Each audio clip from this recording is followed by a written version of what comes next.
کرامت پہ لاکھوں سلام. حضور علیہ الصلوۃ والسلام زندہ ہے. بولو زندہ ہے. حیات ہی حیات ہے, حیات ہی حیات ہے. موت آئی ضرور مگر تھوڑے سے وقفے کے لیے, تھوڑے سے لمحے کے لیے. تو ہم ایسی رسول کا وفات کیسا منائیں, ہم ایسے رسول کی وفات کا دن کیسے منائیں جو رسول صرف چند منٹوں کے لیے دنیا سے پردہ کیا ہے, پھر اس کے بعد حیات جاویدانی اللہ نے عطا فرما دیا. اسی لیے ہم اپنے غلامان محمد رسول اللہ اپنے آقا کی وفات کا دن نہیں مناتے, میلاد کا دن مناتے ہیں, کیونکہ ہمارا نبی زندہ ہے. بولو ہمارا نبی زندہ ہے, اس لیے ہم حیات النبی کے قائل ہیں اور میلاد النبی مناتے ہیں. بات سمجھ میں آ گئی خوب اچھی طرح؟ ایک مرتبہ درود پاک سنا دیجیے جھوم کر. اللہم صلی علی سیدنا و نبینا و مولانا محمد کما تحب و ترضی بان تصلی علیہ صلاۃ و سلام علیک یا سیدی یا رسول اللہ. اب آپ کہیں گے کہ رسول کیسے زندہ ہے, رسول کیسے زندہ ہے, اس کا ثبوت کیا ہے؟ آج کل کا دور بڑا عجیب و غریب دور ہے, ہر چیز کا ثبوت مانگا جاتا ہے, ہر چیز کا پروف مانگا جاتا ہے. تو سنو پیارے, ثبوت بھی ہم دینے کے لیے تیار ہیں, پروف بھی ہم دینے کے لیے تیار ہیں. اپنے آقا کی زندگی کا ہم ثبوت دینے کے لیے تیار ہیں. دیکھنا چاہو گے؟ دیکھو گے اپنے آقا کی زندگی کو؟ محترم سامعین, جب حضور علیہ الصلوۃ والسلام کو قبر انور میں لٹایا گیا, کہاں؟ قبر انور میں لٹایا گیا, تو سیدنا ابو بکر صدیق رضی اللہ تعالی عنہ زارو قطار رونے لگے, زارو قطار رونے لگے. صحابہ نے پوچھا یا صدیق, یا ابا بکر, رونے کی وجہ کیا ہے؟ کیا آپ نے نبی کا غم برداشت نہیں کیے تم؟ آپ سرد آہ بھرتے ہیں, وہ فرماتے ہیں کہ میں اپنے آقا کو قبر میں جب اتار رہا تھا تو اس لیے رویا کہ میں نے دیکھا اپنی آنکھوں سے, میں نے سنا اپنے کانوں سے کہ سرکار کو قبر میں جب لٹا رہا تھا تو حضور کے ہونٹ ہل رہے تھے, ہونٹ ہل رہے تھے. میں نے اپنا کان قریب کیا کہ آخر آقا کیا فرما رہے ہیں. جب کان قریب کیا تو حضور کے ہونٹوں سے یہ آواز آ رہی تھی, اللہم ربی حب لی امتی, اللہم ربی حب لی امتی, اے اللہ میری امت کو بخش دینا, اے اللہ میری امت کو بخش دینا, اے اللہ میری امت کو معاف کر دینا. ایسا رحمت والا رسول جو قبر میں لیٹ رہا ہے لیکن اپنی امت کو یاد فرما رہا ہے. ایسا رسول جو فرش پر رہے تو اپنی امت کو یاد فرمائے, عرش پر رہے تو اپنی امت کو یاد فرمائے, سفر میں رہے تو اپنی امت کو یاد فرمائے, ہزار میں رہے تو اپنی امت کو یاد فرمائے, مسجد میں رہے تو اپنی امت کو یاد فرمائے, میدان میں رہے تو اپنی امت کو یاد فرمائے, خلوت میں رہے تو امت کو یاد کرے, جلوت میں رہے تو امت کو یاد کرے, سفر میں رہے تو امت کو یاد کرے, ہزار میں رہے تو امت کو یاد کرے. حتیٰ کہ سرکار قبر میں جب لیٹے ہیں تب بھی اپنی امت کو یاد فرما رہے ہیں. اور جب سرکار کی تشریف آوری ہوئی تھی اپنی والدہ ماجدہ کے وطن اقدس سے, جب سرکار تولد ہوئے تھے, اس خاکدان گیتی پر سرکار نے اپنے قدوم ہائے میمنت لزوم سے اس کائناتی گیتی کو آپ نے مشرف فرمایا تھا. تو اس وقت بھی حضرت بی بی آمنہ فرماتی ہے کہ سرکار پیدا ہوتے ہی کلمہ طیبہ پڑھے اور فرمایا لا الہ الا اللہ و انی رسول اللہ, اللہ کے سوا کوئی معبود نہیں, میں اللہ کا رسول ہوں. پھر سرکار نے سجدہ فرمایا رب کی بارگاہ میں اور یہ دعا فرمائی, اللہم ربی حب لی امتی, اے اللہ میری امت کو میرے حوالے فرما دینا, اے اللہ میری امت کو بخش دینا, اے اللہ میری امت کو بخش دینا. سرکار پیدا ہوئے ہیں تو امت کو یاد فرمائے ہیں, جب سرکار دنیا سے جا رہے ہیں تو امت کو یاد فرمائے ہیں, اور جب شب معراج میں رب العالمین نے اپنے محبوب کو اپنی بارگاہ میں بلایا تھا, لا مکان کے مکی ہوئے میرے مصطفیٰ, تو اس وقت بھی جبکہ رب نے فرمایا السلام علیکہ ایھا النبی, تو اس وقت بھی سرکار نے ہم غلاموں کو یاد فرمایا, کہا السلام علینا وعلی عباد اللہ الصالحین, اے اللہ تیرا سلام صرف مجھ ہی پر نہیں بلکہ تیرے جتنے بھی نیک بندے ہیں ان سب پر سلام ہو, اور مولا ہم سب پر سلام ہو.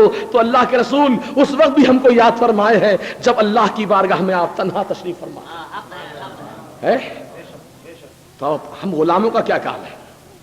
جو رسول ہر قدم پر ہم کو یاد فرمائے, ہر نفس پر ہم کو یاد فرمائے, حتیٰ کہ رب کی بارگاہ میں سجدہ اور امت کی مغفرت کی دعا, وہ رسول جو سجدے میں امت کا خیال فرمائے, تو کیا اس امت کا یہ فرض نہیں ہے، کیا اس امت کا یہ احسان مندی کا تقاضا نہیں ہے کہ اپنے آقا کو اٹھتے بیٹھتے چلتے پھرتے زندگی کے ہر موڑ پر اپنے آقا کو یاد کریں؟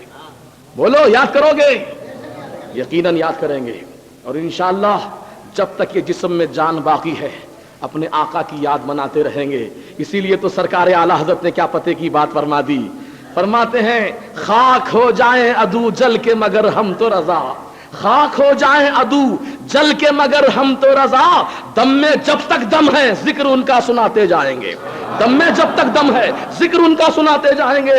یقیناً عزیزان محترم یہی تو ہماری نجات کا سامان ہے، ورنہ نماز روزہ حج و زکات یقیناً اعمال صالحہ ہیں، لیکن یہ کوئی ضمانت نہیں دی جا سکتی کہ نماز ہماری مغفرت کروائے گی، روزہ ہماری مغفرت کروائے گا، حج ہماری مغفرت کروائے گا۔ اللہ اگر قبول فرما لے تو اس کا فضل ہے، اگر قبول نہ کرے تو اس کا عدل ہے۔ ہم کو نماز پر ناز نہیں ہے، ہم کو روزے پر ناز نہیں ہے، ہم کو حج و زکات پر بھی ناز نہیں ہے۔ اگر ناز ہے تو پیارے مصطفیٰ پر ہم کو ناز ہے، سرکار کی شفاعت پر ہم کو ناز ہے کہ سرکار کی شفاعت ہم غلاموں کو نصیب ہوگی۔ ورنہ عزیزو ہمارا عمل ہم کو بخشوائے گا؟ کیا اس بات کی گارنٹی دے سکتے ہیں آپ کہ آپ کا عمل اللہ کی بارگاہ میں قبول بھی ہوا ہے؟ ارے نہیں معلوم اس عمل میں کتنی غلطیاں ہیں، کتنی خامیاں ہیں، نہ طہارت صحیح، نہ وضو صحیح، نہ قرأت صحیح، نہ قرآن کا پڑھنا صحیح، نہ ارکان کی ادائیگی صحیح، پھر کس منہ سے تم دعویٰ کرتے ہو کہ نماز ہماری بخشوائے گی؟ ہاں یقیناً ہم امیدوار ضرور ہیں، ہم نماز پڑھیں اور امید لگائے بیٹھے کہ اے پروردگار ہم ٹوٹے پھوٹے انداز میں، ہم غلام، ہم مجبور و بے کس و بے بس، اے پروردگار تیری بارگاہ میں ٹوٹے پھوٹے سجدے جس طریقے سے ادا کر رہے ہیں، اے پروردگار تو اپنے حبیب کے صدقے میں، اپنے محبوبین کے صدقے میں ہمارے ٹوٹے پھوٹے سجدوں کو قبول فرما لے۔ یہ دعا مانگو، ناز مت کرو کبھی اپنی نماز پر، ناز کرنا ہو تو پیارے مصطفیٰ پر ناز کرو۔ تو محترم دوستو، اللہ کے پیارے رسول صلی اللہ تعالی علیہ وسلم کی ہم میلاد کا جلسہ اس لیے مناتے ہیں کیونکہ حضور ہمارے حیات النبی ہیں۔ ثبوت آپ نے دیکھ لیا، ایک ثبوت میں اور دینا چاہتا ہوں ان لوگوں کے لیے، یہ تو خیر بات کا تعلق سننے سے ہے، یہ بات کا تعلق جو ثبوت میں نے دیا سننے سے متعلق ہے۔ ارے ابو جہل تو دیکھ کر ایمان نہیں لایا، ابو لہب رسول کو دیکھ کر ایمان نہیں لایا، لایا ایمان نہیں لایا۔ سرکار نے چاند کو دو ٹکڑے کر کے دکھایا پھر بھی نہیں مانا ابو جہل۔ حضور علیہ الصلوۃ والسلام نے سورج کو واپس بلا لیا، پلٹا لیا ڈوبے ہوئے سورج کو، پھر بھی نہیں مانا مکے کے کافروں نے، انکار کرتے رہے، ہٹ دھرمی پر ہٹ دھرمی کرتے رہے۔ تو معلوم یہ ہوا کہ اس دور کے کفار و مشرکین تو وہ تھے جو رسول کو دیکھ کر، رسول کے معجزوں کو اپنی آنکھوں سے دیکھ کر نہیں تسلیم کیے، نہیں مانے۔ اگر آج کے دور کا کوئی منافق رسول کے معجزات کو سن کر نہیں مانتا ہے تو تعجب مت کرو، وہ دیکھ کر نہیں مانے تھے، یہ سن کر کیسے مانیں گے؟ ہاں جو ایمان والا ہے وہ تو بغیر دیکھے مانتا ہے، جو ایمان والا ہے بغیر دیکھے مانتا ہے، اس کو دلیل کی ضرورت نہیں ہے، اس کو ثبوت کی ضرورت نہیں ہے، اس کو حوالے کی ضرورت نہیں ہے، اس کو ریفرنس کی ضرورت نہیں ہے، اس کو کسی کتاب کی ضرورت نہیں ہے، کسی اور حوالے کی ضرورت نہیں ہے۔ جب کسی مومن کے سامنے، جب کسی بندہ مومن کے سامنے، غلام مصطفیٰ کے سامنے آقا کی عظمت بیان کی جاتی ہے تو بندہ مومن آنکھ بند کر کے مان لیتا ہے، حوالہ نہیں پوچھتا۔ ہاں حوالہ وہ پوچھتے ہیں جن کے دلوں میں نفاق کی بیماری ہے، جن کے دلوں میں نفاق کا جو ہے بیج بویا گیا ہے۔ یقیناً ایسے ہی لوگ حوالہ پوچھتے ہیں، ایسے ہی لوگ ریفرنس پوچھتے ہیں۔ یاد رکھو ایمان والو، آپ ایسے دھوکے میں نہ آنا، بلکہ ہمارا تعلق جو ہے یؤمنون بالغیب سے ہے، ہم غیب پر ایمان لائے ہیں، بغیر دیکھے ایمان لائے ہیں۔ ہم نے اللہ کو نہیں دیکھا لیکن ہمارا ایمان اللہ پر ہے، ہم نے جنت کو بھی نہیں دیکھا لیکن ہمارا ایمان جنت پر بھی ہے، ہم نے دوزخ کو نہیں دیکھا لیکن ہمارا ایمان دوزخ پر بھی ہے، ہم نے فرشتوں کو بھی نہیں دیکھا ہمارا ایمان فرشتوں پر بھی ہے، ہم نے آدم کو بھی نہیں دیکھا لیکن ہمارا ایمان آدم پر بھی ہے، ہم نے حضرت نوح کو نہیں دیکھا لیکن ہمارا ایمان نوح پر بھی ہے، ابراہیم پر بھی ہمارا ایمان ہے، اسماعیل پر بھی ہمارا ایمان ہے، ادریس پر بھی ہمارا ایمان ہے، حضرت لوط پر بھی ہمارا ایمان ہے، حضرت یعقوب پر بھی ہمارا ایمان ہے، حضرت یوسف پر بھی ہمارا ایمان ہے، حضرت موسیٰ پر بھی ہمارا ایمان ہے، حضرت عیسیٰ پر بھی ہمارا ایمان ہے، اور ہمارے آقا و مولا محمد رسول اللہ صلی اللہ تعالی علیہ وسلم پر بھی ہمارا ایمان ہے۔ ہم بغیر دیکھے مانے، نہ سن کے مانے، نہ دیکھ کر مانے، بغیر دیکھے مانے۔ بولو، بغیر دیکھے مانے، اور بغیر دیکھے ماننا ہی کمال ہے۔ دیکھ کر تو سبھی مانتے ہیں، دیکھ کر سبھی مانتے ہیں، بغیر دیکھے ماننا یہ کمال عشق ہے، یہ کمال محبت ہے۔ جیسا کہ ایک واقعہ عرض کر دوں آپ کے سامنے، سیدنا ابو بکر صدیق رضی اللہ تعالیٰ عنہ کا واقعہ ہے۔ جب حضور معراج کے سفر پر تشریف لے گئے تھے اور جب حضور واپس تشریف لائے معراج سے، تو آپ نے مکے میں اعلان فرمایا کہ لوگوں، آج کی رات اللہ تعالیٰ مجھ کو آسمانوں پر بلایا، جنت اور دوزخ کا معائنہ فرمایا، اور عرش عظیم سے بھی آگے لامکان میں پہنچا، اور رب کو میں نے اپنی سر کی آنکھوں سے دیکھا، اور پھر دیکھ کر واپس بھی چلا آیا۔ تو جب مکے کے کافروں نے یہ بات سنی اللہ کے رسول کی زبان سے، تو مذاق اڑانے لگے کہ رات کے تھوڑے سے حصے میں رسول کیسے گئے ہوں گے، اتنا لمبا سفر کیسے کیے ہوں گے، یہاں سے مسجد اقصیٰ کو گئے، پھر مسجد اقصیٰ سے آسمان اول، آسمان اول سے آسمان دوم، ساتوں آسمانوں کی سیر کر آئے، جنت کو بھی دیکھ لیے، دوزخ کو بھی دیکھ لیے، اللہ سے ملاقات بھی کر کے آ گئے اتنی تھوڑی دیر میں، یہ کیسے ہو سکتا ہے؟ انکار کیا، کیونکہ وہ لوگ کہ محمد آج ہی اعلان کر رہے ہیں کہ آسمانوں پر گئے، اللہ سے ملاقات کر کے آئے۔ راستے میں سیدنا ابو بکر صدیق رضی اللہ تعالیٰ عنہ مل گئے۔ ابو جہل کہنے لگا، اے ابو بکر سنو سنو، اگر کوئی شخص یہ دعویٰ کرے کہ وہ رات کے تھوڑے سے حصے میں مسجد حرام سے مسجد اقصیٰ جائے، پھر مسجد اقصیٰ سے ساتوں آسمانوں کو دیکھ آئے، جنت و دوزخ کا معائنہ کر لے، اللہ سے ملاقات کر کے آ جائے، کیا تم یقین کرو گے؟ تو میرے صدیق اکبر رضی اللہ تعالیٰ عنہ نے فرمایا کہ نہیں، یقین نہیں کروں گا۔ تو کہا کہ جب تم یقین نہیں کرتے تو سنو، تمہارے محمد تو ایسا ہی دعویٰ کر رہے ہیں۔ تو صدیق اکبر مچل کر کہنے لگے، جب میرے آقا نے دعویٰ کیا ہے تو ابو بکر دل و جان سے مانتا ہے، اگر میرے آقا فرمائے ہے تو ابو بکر دل و جان سے مانتا ہے۔ اسی دن سے آپ کا نام صدیق ہوا، اسی دن سے آپ کا نام کیا ہوا؟ صدیق۔ صدیق کے معنی ہے تصدیق کرنے والا، سچائی کو پسند کرنے والا، تصدیق کرنے والا ہے، صداقت کو قبول کرنے والا۔ یقیناً سیدنا ابو بکر صدیق رضی اللہ تعالیٰ عنہ نے جب اپنے آقا کا نام سنا تو بے ساختہ آپ پکار اٹھے کہ میرے آقا جب یہ اعلان فرمائے ہیں، ارے میرے آقا کے اعلان ہی پر تو میں نے خدا کو بھی مانا ہے، میں نے اپنے خدا کو بھی میرے آقا کے اعلان پر مانا ہے، جبکہ میں نے اپنے خدا کو دیکھا نہیں ہے، رسول نے فرمایا کہ خدا ایک ہے، میں مان لیا خدا ایک ہے۔ تو محترم دوستو، یؤمنون بالغیب، کہ غیب پر ایمان لاتے ہیں، اللہ کے نیک بندوں کی نشانی یہ ہے، ان کو حوالے کی ضرورت نہیں ہوتی۔ ہاں، حوالہ اسے چاہیے جس کے دل میں نفاق کی بیماری ہے۔ اللہ تعالی ہمیں نفاق کی بیماریوں سے بچائے، منافقت سے بچائے، سرکار کا وفادار سچا غلام بن کر جینے اور مرنے کی توفیق عطا فرمائے۔ تو حضور کی میلاد کا جلسہ منانا یقیناً باعث خیر و برکت ہے، اور باعث قبولیت بھی ہے، باعث بخشش بھی ہے، باعث نجات بھی ہے، اور باعث رفاقت سیدنا ابو بکر صدیق رضی اللہ تعالیٰ عنہ بھی ہے۔ جیسا کہ سیدنا ابو بکر صدیق رضی اللہ تعالیٰ عنہ ارشاد فرماتے ہیں، حضرت علامہ ابن حجر رحمۃ اللہ تعالیٰ علیہ اس روایت کو بیان فرماتے ہیں، سن لیجئے، ایمان تازہ ہو جائے گا۔ فرماتے ہیں سیدنا ابو بکر صدیق رضی اللہ تعالیٰ عنہ، من انفق درہما علی قراءۃ مولد النبی صلی اللہ تعالی علیہ وسلم فکان رفیقی فی الجنہ۔ سیدنا ابو بکر صدیق رضی اللہ تعالیٰ عنہ فرماتے ہیں کہ جو نبی کریم صلی اللہ تعالی علیہ وسلم کی میلاد کے جلسے پر 1 درہم یا 1 دینار خرچ کرے گا تو وہ خرچ کرنے والا جنت میں میرے ساتھ ہوگا۔ سبحان اللہ، سیدنا ابو بکر صدیق رضی اللہ تعالیٰ عنہ فرما رہے ہیں وہ جنت میں میرے ساتھ ہوگا۔ اور یہ بتاؤ ابو بکر کس کے ساتھ ہوں گے؟ ابو بکر کس کے ساتھ ہوں گے؟ سرکار کے ساتھ ہوں گے۔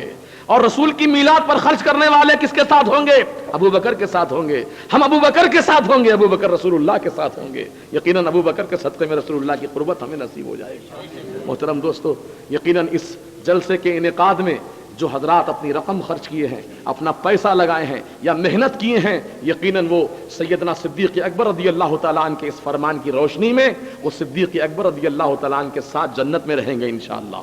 بولو انشاءاللہ۔ تو محترم سامعین، ہم حضور کی میلاد کا جلسہ منا رہے ہیں، اور میلاد کے معنی ہے پیدائش۔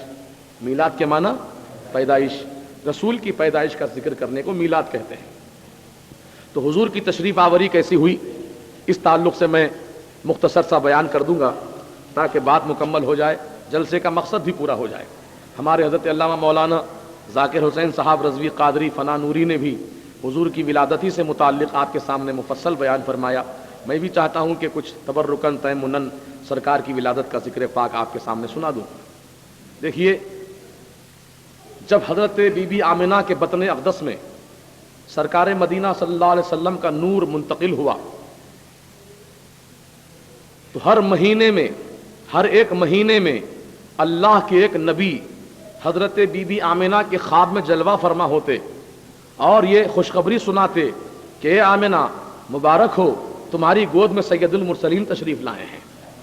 اے آمنہ مبارک ہو، تمہاری گود میں خاتم النبیین تشریف لانے والے ہیں. جب یہ پیدا ہوں تو ان کا نام محمد رکھنا، آسمانوں میں ان کا نام احمد ہے صلی اللہ علیہ وسلم. دوسرے مہینے میں دوسرے نبی آئے، انہوں نے بھی ایسی خوشخبری سنائی کہ وہ آنے والے ہیں. اے آمنہ وہ آنے والے ہیں، وہ پیدا ہونے والے ہیں، وہ تمہاری گود میں کھیلنے والے ہیں، وہ خاتم النبیین ہونے والے ہیں، وہ سرکار رحمت والے آقا ہیں، وہ امام ہیں، اولین و آخرین کے امام ہیں. غرض کے ہر مہینے میں ایک نبی خواب میں جلوہ فرما ہوتے اور بی بی آمنہ کو بشارت سناتے. 9 مہینے مکمل ہو گئے، 9 مہینے مکمل ہو گئے. بی بی آمنہ رضی اللہ تعالی عنہا اپنے مکان میں تنہا تھیں، حجرے میں اکیلی تھیں. دل میں خیال آیا کہ ایسے وقت تو گھر کی بڑی بوڑھی عورتیں ساتھ ہوتی ہیں، میں تو تنہا یہاں پر ہوں اور نہیں معلوم کیا ہوگا، میرے ساتھ کیا حال ہوگا. آپ متفکر تھیں، آنکھیں بند کی اور جب آنکھ کھولی آپ نے تو کیا دیکھا بی بی آمنہ نے کہ حجرے کے اندر حضرت بی بی حوا جو زوجہ آدم ہیں، ہم سب کی ماں ہے، وہ تشریف فرما ہے. حضرت بی بی آسیہ بھی وہاں جلوہ فرما ہے، حضرت بی بی مریم بھی وہاں پر تشریف فرما ہے اور جنت کی حوریں بھی وہاں پر کمرے کے اندر حجرے کے اندر بھری ہوئی ہیں. آپ نے آنکھیں کھول کر پوچھا کہ اے بیویو تم کون ہو؟ تو ایک نے کہا کہ میں زوجہ آدم حوا ہوں، دوسری نے کہا کہ میں فرعون کی بیوی آسیہ ہوں. فرعون تو کافر تھا لیکن ان کی بیوی ایمان والی تھی. یہ بھی اللہ کی مصلحت ہے. اور تیسری بیوی صاحبہ نے فرمایا کہ میرا نام مریم ہے، میں عیسیٰ کی ماں ہوں. کہا کہ یہ عورتیں جو اور دیکھ رہی ہیں بی بی آمنہ، یہ جنت کی حوریں ہیں جو حضور کا صدقہ اتارنے کے لیے آئی ہیں، حضور کا صدقہ اتارنے کے لیے آئی ہیں. اللہ اکبر.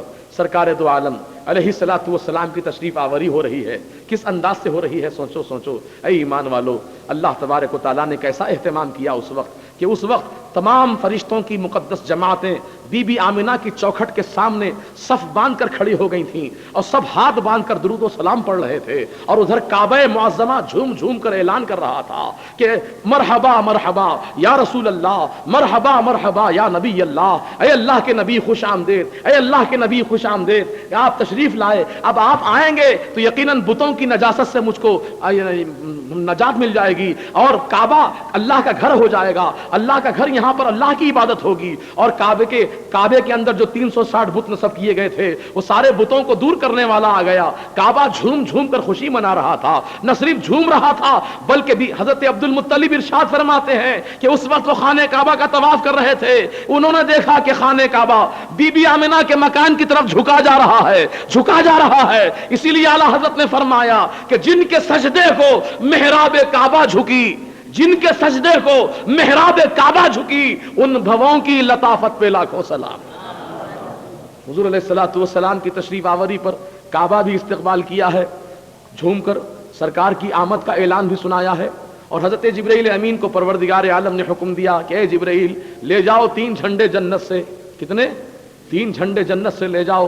ایک جھنڈا کعبۃ اللہ کی چھت پر لگا دینا اور ایک جھنڈا مشرق میں گاڑ دینا، ایک جھنڈا مغرب میں گاڑ دینا. یہ جھنڈے کعبے کی چھت پر کیوں لگایا گیا، مشرق و مغرب میں کیوں لگایا گیا؟ تو 2 چیزیں سامنے آتی ہیں. ایک چیز تو یہ معلوم ہوتی ہے کہ اللہ تعالیٰ اپنی نبی کی پیدائش کی خوشی میں جھنڈے لگا دیا.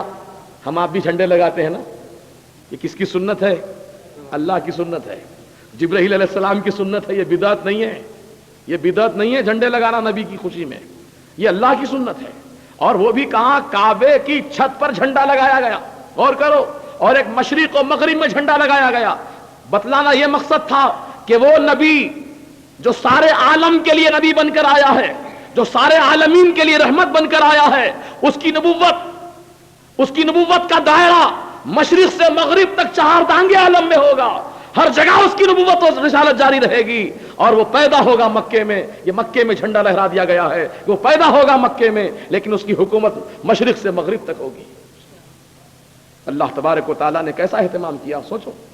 اور بی بی آمنہ فرماتی ہیں کہ جب سرکار کی ولادت کا وقت قریب آیا تو میں نے دیکھا کہ میرے آنگن میں آسمان سے ستارے اتر کر آ گئے ہیں، آسمان سے ستارے اتر کر آ گئے ہیں، اور بی بی آمنہ کے آنگن میں ستاروں کا جھمکٹ ہو گیا ہے. بی بی آمنہ فرماتی ہیں کہ میں اپنا ہاتھ بڑھاتی تو ستاروں کو پکڑ لیتی، اتنے قریب آ گئے تھے. وہ ستارے کیوں قریب آئے؟ اعلیٰ حضرت نے اس کا جواب ارشاد فرمایا ہے، سنو.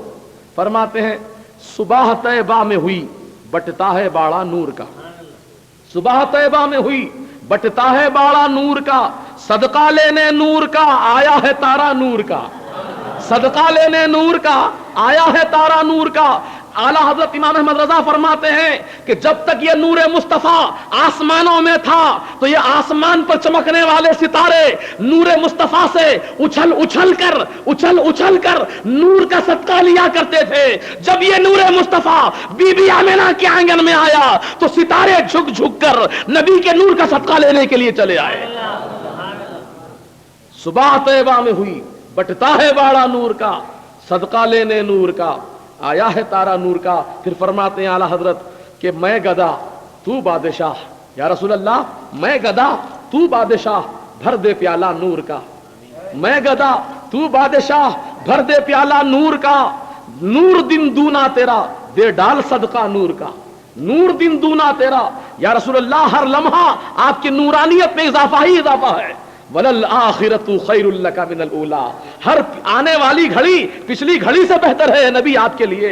ہر لمحہ آپ کی ترقی ہو رہی ہے، ہر لمحہ آپ کی نئی شان ہے، ہر لمحہ آپ کی نئی عظمت ہے، ہر سیکنڈ آپ کی نئی عظمت ہے، کیونکہ ہر آنے والا سیکنڈ نبی کے لیے نئی شان والا ہوتا ہے. وَلَلْآخِرَةُ خَيْرٌ لَكَ مِنَ الْأُولَىٰ قرآن بول رہا ہے. اور اللہ تعالیٰ نے اپنے لیے کیا فرمایا سنو، كُلَّ يَوْمٍ هُوَ فِي شَأْنٍ. اللہ اپنے بارے میں فرمایا قرآن میں کل یوم ہوا فی شان. اللہ تعالیٰ کی ہر روز ہر دن ایک نئی شان ہوتی ہے، ہر دن ایک نئی شان ہوتی ہے. کل یوم، یوم کہتے ہیں دن کو، سمجھ میں آ رہی بات آپ کے؟ کل یوم ہوا فی شان، اللہ تعالیٰ کی ہر روز ایک نئی شان ہوتی ہے، ہر دن ایک نئی شان ہوتی ہے. یعنی دن 24 گھنٹے کا ہوتا ہے، دن 24 گھنٹے کا ہوتا ہے. جب دن مکمل ہوتا ہے تو اللہ تعالیٰ کی نئی شان ظاہر ہوتی ہے، نئی شان ظاہر ہوتی ہے. لیکن مصطفیٰ جان رحمت کی عظمت کا عالم یہ ہے، اللہ تعالیٰ اپنے محبوب کی عظمت کو اس طرح بیان فرمایا قرآن پاک میں وَلَلْآخِرَةُ خَيْرٌ لَكَ مِنَ الْأُولَىٰ. اے محبوب ہر آنے والی گھڑی پچھلی گھڑی سے تمہارے لیے بہتر ہے. یعنی ہر گھڑی تمہاری نئی شان ہے، ہر گھڑی تمہاری نئی شان ہے. اللہ تعالیٰ کی شان تو ہر روز نہیں ہوتی ہے، اور مصطفیٰ کی شان ہر لمحہ نہیں ہوتی ہے. محترم دوستو، یہ غلو والی بات نہیں ہے، یہ قرآن کی روشنی میں میں نے آپ کے سامنے سنایا ہے مسئلہ، اور حقیقت یہی ہے. اللہ تعالیٰ کی شان تو یقیناً لامحدود ہے، اس کی کوئی حد ہی نہیں ہے. اللہ کی شان کی وہ ایسا عظیم الشان ہے. اور رسول کی شان کی حد ہے، رسول کی شان کی حد ہے، لمٹ ہے، اس کا جوریڈکشن ہے، دائرہ ہے. مگر وہ دائرہ کہاں تک ہے نہیں معلوم، وہ دائرہ کہاں تک ختم ہو رہا ہے وہ نہیں معلوم، لا معلوم ہے. دائرہ ہے، حد ہے، لیکن حد کہاں تک ہے نہیں معلوم. اللہ تعالیٰ کی تو کوئی حد ہی نہیں ہے. فرق ہوا نا دونوں کی عظمت میں؟ اللہ کی عظمت وہ ہے جس کی کوئی حد نہیں، رسول کی عظمت کی حد ہے. اللہ کی عظمت کی حد نہیں ہے، لیکن رسول کی عظمت کی حد ہے. ہمارا عقیدہ کتنا نکھرا ہوا ہے سنو. ہم کہتے رسول کی حد ہے، اللہ کی حد نہیں ہے. لیکن رسول کی حد کو اپنی حد پر قیاس نہ کرنا. ہماری آپ کی بھی حد ہے، ہر عالم کی حد ہے، ہر ولی کی حد ہے، ہر غوث کی حد ہے، ہر قطب کی حد ہے، ہر اوتاد کی حد ہے، ہر صحابی کی حد ہے، ہر نبی کی حد ہے، ہر رسول کی حد ہے. لیکن اور حدوں پر رسول کی حد کو قیاس نہ کرنا. رسول کی حد کا عالم کیسا ہے سنو، ایک پیاری مثال میں رکھتا ہوں. ایک کانچ کی گلاس میں آپ پانی بھر لیجئے، سامنے رکھ دیجئے، تو کانچ کی گلاس میں پانی بھرا ہوا ہے، تو جتنی حد گلاس کی ہے اتنا ہی پانی اس کے اندر ہے نا.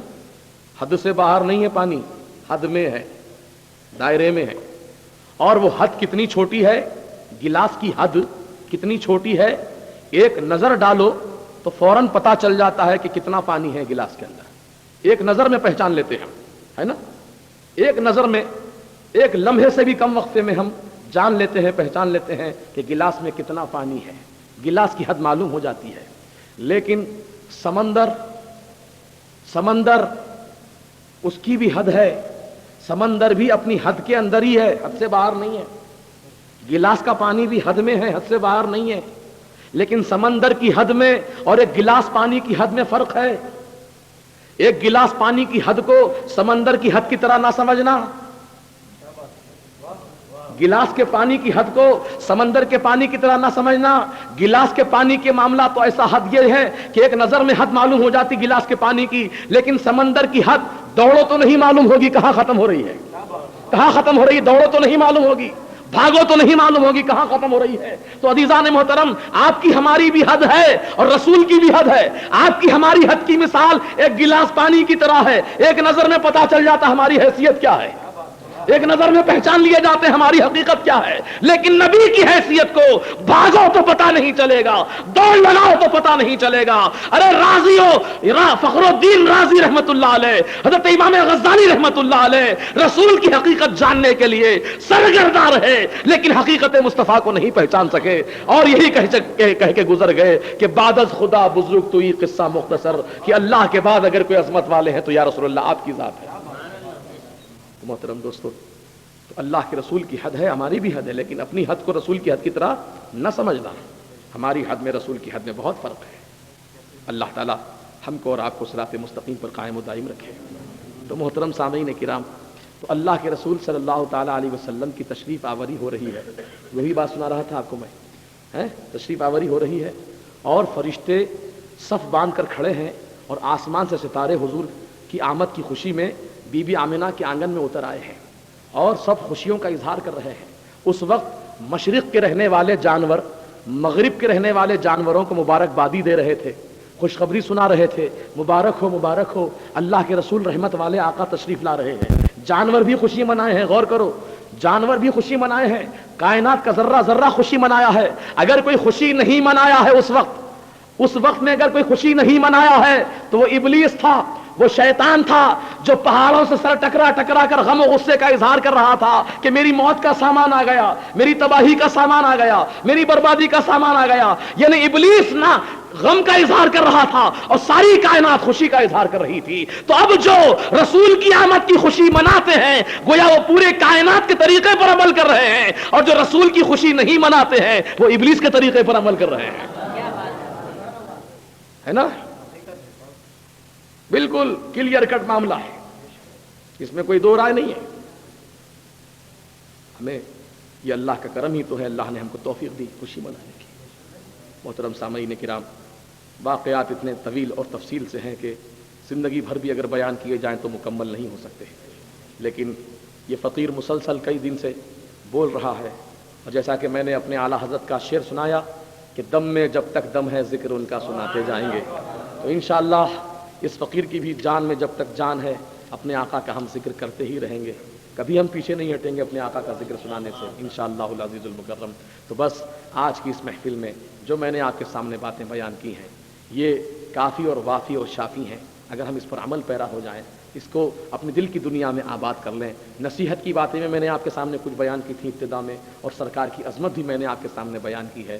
ہم یہ چاہتے ہیں کہ ہمارا عقیدہ بھی ٹھیک ہو جائے، ہمارا عمل بھی درست ہو جائے. ہمارا عقیدہ بھی درست ہو، ہمارا عمل بھی درست ہو، دونوں چیزیں درست ہونی چاہیے. بس ہمارا پیغام تو یہ پیغام محبت ہے، پیغام تعظیم ہے. اپنے آقا و مولا مدنی دولہا سرکار مدینہ صلی اللہ تعالیٰ علیہ وسلم کی دل و جان سے عزت کیجئے، سرکار کی تعظیم کیجئے اور سرکار کے نقش قدم پر عمل کیجئے. ہم تو یہی چاہتے ہیں. بھئی نماز پڑھو، پڑھاؤ، ضرور پڑھو، بہت اچھی بات ہے. نماز پڑھنے والا یقیناً بہت نیک آدمی ہے، لیکن نماز پڑھنے والا اگر نبی کی تعظیم سے انکار کر دے تو جو شیطان کا ابلیس کا حشر ہوا وہی حشر اس کا ہونے والا ہے.